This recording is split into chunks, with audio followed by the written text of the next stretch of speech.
Mia थांनाय हराव चिनि yang Udaipur amsoy kuar kami honjagu jagawo 8টানি simi sar 9টা jora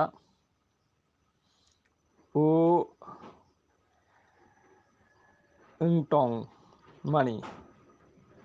kaitorni fan kaitorni sajala bahai oro phai signal tini pilla bisiwo sal kabangma laijak bisi kabangma laijak jorawo chini Tripura state do omahai ongmani belai khewa nama sungsa horo ang kisa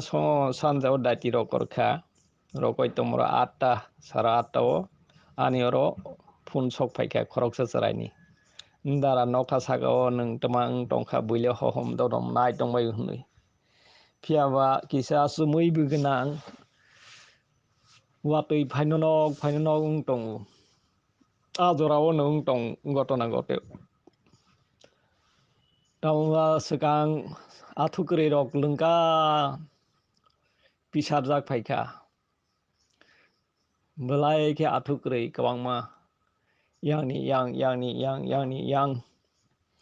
khasi laijak athukri rok yagulu phaiui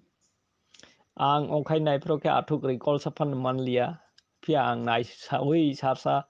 unko nunugyable nei sahor naino sungmani yagulu sarsa 5 second ongkai kaini kaitham jagao ani sidawonu yang kuar kami sin ok sidda diginu signal phaikha yang waisa ke battery tost sak mani haike chumui sakao ngke chumui ganangni bagui kaham khe nuksalia baksa sau obo ayang choba buini hao nanglai tongmani rok sin ngna baksa balloon chong khna baksa tam ngkhna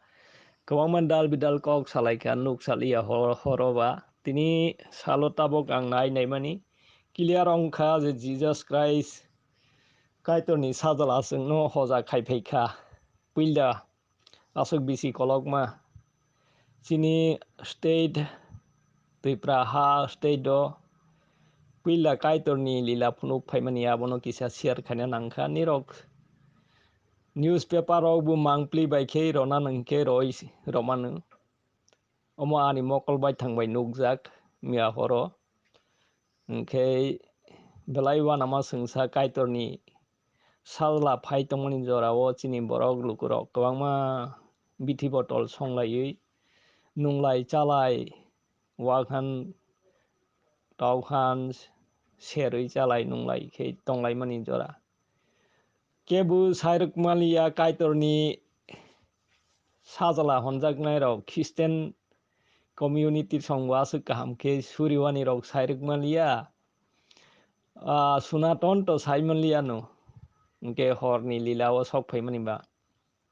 kebu kaham khe Jesus ni kaya nuglia Mangphili tini nai ba nugui belai wanama sungsa share khainani nangkha jotono suribai jadi je mansak abo charsogo saklaiui nirok nude nukbaikha saimanlia phiaba Udaipur Gumoti Tripura South oro kuar kami siddao ungtong gotona ungthangna mia thangnai horo